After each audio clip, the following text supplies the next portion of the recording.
ចន្ទីនេះបាទនៅខាងប្រាសាទសបោអញ្ចឹងណាបាទខ្ញុំបញ្ជាក់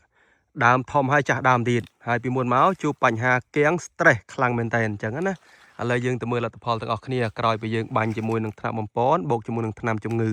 រំញោចក្នុងការបើកថ្មីត្រីលឿនណាឥឡូវបងមើលនេះបាទអានេះគឺចេញមកស្អាតហើយនេះខ្ញុំថតពីក្រោមនេះឃើញទេនេះបាទស្អាតមែនតើបាទក្នុងការចេញបាទចេញឡើងព្រាតតែម្ដងនេះបាទតាមមេឃឃើញទេបាទ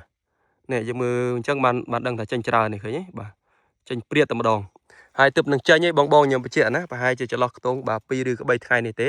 បាទគឺថ្មីមែនតើអញ្ចឹងណាបាទនេះឃើញទេបាទយើងមើលតាមមេឃតាមស្លឹកបានដឹងថាចេញហើយបាទឥឡូវយើងទៅមើលកន្លែងនេះទៀតនេះឃើញទេបាទគឺចេញមកស្អាតបែបនេះណាបាទហើយថ្លាទៀតខ្ញុំបញ្ជាក់បាទនេះបាទថ្លាឆ្ពេងតែម្ដងបាទហើយបាញ់បានបាទខ្ទង់តែប្រហែលថ្ងៃនេះទេខ្ញុំបញ្ជាក់ណាបាទនេះឃើញទេបាទនេះគឺស្អាតមែនតើឃើញទេបាទអាហ្នឹងគឺបញ្ហា stress បញ្ហាគាំងមិនចង់ចេញបាទបងបាច់បារម្ភទេបាទឲ្យតែយើងប្រើផលិតផលត្រូវបាទគឺជោគជ័យហើយការចំណាយរបស់យើងអស់តិចហើយយើងទទួលបានទិន្នផលល្អទៀតអញ្ចឹងណាបាទនេះឃើញទេបាទចេញមកទាំងអស់តែម្ដងមកនិយាយខ្លីនេះបាទនេះព្រាតបាទចេញមកអញ្ចឹងណាបាទគឺស្អាតណា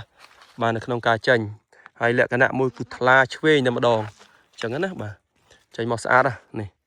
ឥឡូវខ្ញុំថតឲ្យកាន់តាគីទៀតនេះកន្លែងខ្លះទឹកមកនេះឃើញទេបាទតែយើងថតកប់អញ្ចឹងទៅបានដឹងតែទឹកមកឃើញទឹកប្រឡូកមកក្នុងមួយថ្ងៃពីរថ្ងៃនេះទេអញ្ចឹងណាបាទនេះខ្ញុំទៅត្នេះទៀតឃើញទេនេះបាទគឺចេញមកស្អាតមែនតើអញ្ចឹងស្រាប់បងបាទដែលមានបញ្ហាចន្ទីគាំង stress បាទមិនចង់ចេញណាបាទមិនចង់ចេញប្រឡូកត្រួយមិនចង់ចេញបាទគេហៅថាថ្មីត្រីបែបនេះអាចតាក់ទងបានបាទលេខទូរស័ព្ទបាទ097បាទ4343 555បាទអរគុណ